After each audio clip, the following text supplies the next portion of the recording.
Hi, welcome to this video presentation. My name is Isaac. Together with my teammates Marsha, Yuki, Nick and Irfan, we would like to present to you about altruism. So, what is altruism? Altruism is basically an helping behavior which is motivated to help others around us without really expecting anything in return.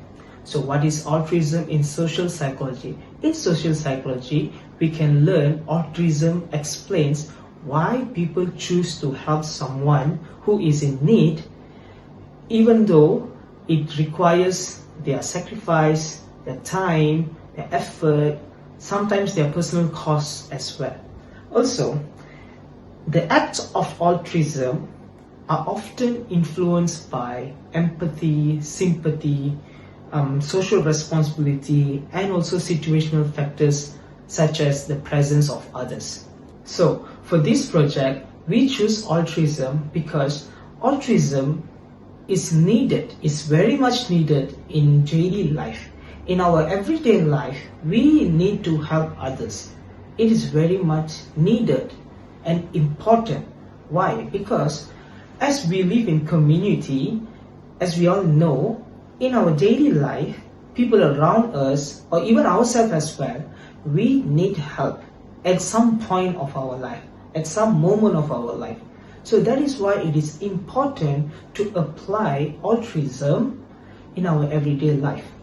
But what happens is that sometimes we are being so reluctant, we are being so hesitant or ignorant to help others, even though we know that they need help. Why this happens? Because it is not because we are heartless or we don't want to help, but sometimes we are unsure of helping, or sometimes we think that somebody else would help, or sometimes we can be influenced by our friends group, or sometimes we can be easily distracted. But we must think that everyone needs help and everyone can offer help. So it is always a good thing to help someone, to offer help to someone who is in need. We wouldn't know how much it means for them or how helpful or happy they will feel when we offer help. In regarding to this, we also demonstrated a role play in which you can find out how much altruism is very important in our everyday life and how it can be a very helpful thing for others when they receive help from us. I hope you can watch and enjoy and learn something from that video like we all did. Thank you.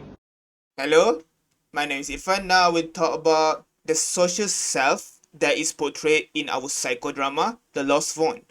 The social self refers to how our identity, behavior, decisions are shaped by our interactions with others, including social expectation and group norms.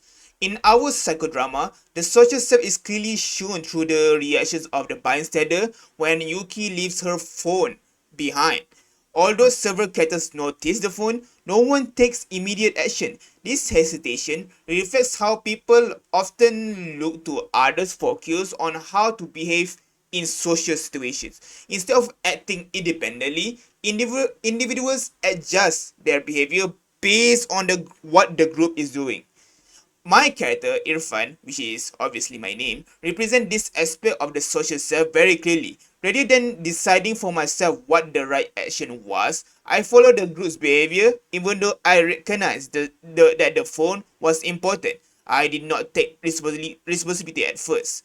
This shows how the social self can suppress personal values when group norms encourage inaction.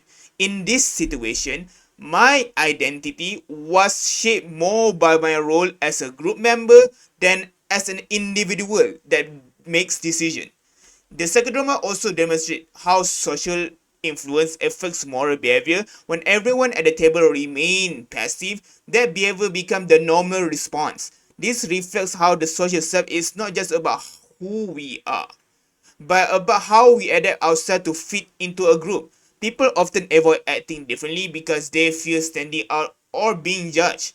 However, the social self is not fixed. We see a shift when empathy is introduced into the group. Once Nick shared his personal experience of losing something valuable, the emotional atmosphere changes. This moment allows the character to relate personally to Yuki's situation. As empathy increases, the group identity shifts from passive bystander to active helpers. This shows that the social self can change when social norms change. Another important aspect of the social self shown in the drama is the influence of culture and communication. Yuki's difficulty with English makes her more vulnerable and hesitant to ask for help. Her social self as an international student affects how others perceive her and how she interacts with the environment. This highlights how social identity and cultural background can influence confidence, behavior, and how support is received. In conclusion, the last phone illustrates that the social self play a major role in shaping behavior. Our actions are not only guided by personal morals but also by group dynamics, social expectations, emotional connections. The psychodrama reminds us that while social influence can lead to inaction, it can also encourage positive change when empathy and responsibility become part of the group norm. Thank you. Hi, my name is Marshani, and I'm going to be explaining how self-concept is showed in our roleplay, the last one. So basically, what is self-concept? So self-concept refers to how individuals see and define themselves in social situations based on their values, their beliefs, and their sense of responsibility. And in social psychology, it's not only shaped like by itself. Self-concept doesn't just show up randomly. It's shaped throughout our lives by multiple social interactions and even group influence. So in our role play, how self-concept is shown is through the characters, especially in Nick, for example, because in the role play you can see that Nick is hesitant to help Yuki because he sees himself as like part of the group. So his self-concept is shaped by being part of the group, so he doesn't really see himself as personally responsible to the help, so it leads him to not really take any action at first. But when he remembers that he also lost something of his own back then, it reminded him of empathy. So because he was able to connect emotionally, he decided to take action and help Yuki out in order to find her phone. So this results in him being altruistic, showing altruistic behavior. And whereas my character in the roleplay, her self-concept is based on strong moral values and social responsibility. So that's why she's the one that's basically like, why aren't you guys helping Yuki? Why aren't you guys, doing something about it? As she has very strong values and empathy. So that's why she's the one that's kind of like pushing the group to like help her out. So it shows that even like because of my character's influence, especially in Irfan's character, he was one of the characters that was like not really into helping Yuki at first, but eventually his character shows that our self-concept can change through social influence. So at first he doesn't really follow on with the behavior, but later on when when Nick is on board with helping Yuki, he eventually helps. So for really quick conclusion of this part, so our psychodrama shows that self-concept is flexible and is shaped by empathy and social interaction and influence in our life, which plays an important role in encouraging pro-social behavior in everyday life. And even for me, individually, like I try to be able to use altruistic behavior in my everyday life also, especially with my experience as an ex-facilitator. So I related a lot to the script, and I'll pass it on to the next person. Bye-bye! Hello, good afternoon. My name is Nick Wong, and I will be explaining about our role play in terms of social influence. During our role play, we were given a situation that really highlighted how social influence affects helping behavior. especially when we have the ability to act. One of our classmates lost her cell phone, but because of a language barrier, she couldn't clearly explain why it happened. At the time, three of us noticed that the phone had been left on the table after she walked away, but we assumed she would come back to collect it, so we didn't step in right away. Looking back, our response wasn't really about not caring, it was more about social context. Because we were in a group, responsibility felt shared, and waiting felt like the normal thing to do. This reflects the bystander effect, where people are less likely to help when others are present, especially when a situation feels uncertain or ambiguous. Um, what really stood out for me was how understanding changed after the role play. At the time, I didn't actually fully realize how stressful it must have been for her. That understanding only came later when I stopped and imagined what it would feel like to lose something important while being unable to communicate properly.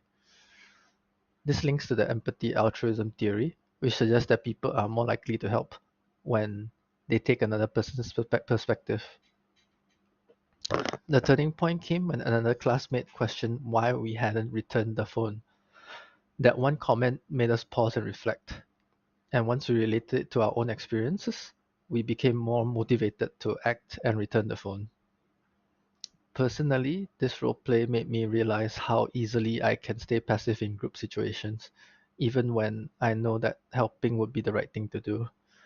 It showed me that empathy isn't always immediate, and that social influence can either hold us back or push us to act. And what actually really stayed with me is that sometimes the difference between doing nothing and doing the right thing is simply choosing to step forward even when no one else does. And moving into professional settings, this experience actually reminded me that being aware of social influence and taking personal responsibility early on can make a meaningful difference, especially when working with people who may feel anxious, vulnerable, or unheard. That's all from me. Thank you.利他主义心理剧演示概要。本次讲座聚焦于社会心理学中的利他主义，将理论阐述与角色扮演相实践结合，旨在探索利他主义行为的本质及实际表现形式。核心概念定义：利他主义是一种为不求回报的帮助他人行为。这种行为的形成源于同理心和社会情景的因素。本次展示以协助一名国际学生克服语言障碍的场景为例，作为反映多元文化环境中利他主义精神的实践案例。角色扮演设计与意义：这一角色扮演活动展示了个体帮助行为如何受到社会与情愫的概念影响，同时融入关键的社会心理学概念，如旁观者效应、同理心。利他主义假如说以社会责任规范，它既连接了理论与实践，也为将社会实践心理学应用于日常生活提升个人意识，进行伦理决策以及在多元环境中进行有效互动提供了意见。扩展与反思：本次讨论还涉及对伙伴关系及协作关系的探讨，促进利他主义的未来目标，以及对实践过程的反思性思考，构建起从伦理到实践、从应用到反思的完整逻辑链条。总体而言，该演示文稿以心理剧和角色扮演为媒介，生动地诠释了利他主义的内涵及其存在多元化的实际价值，同时强调了社会心理学在现实人际交往中的指导作用。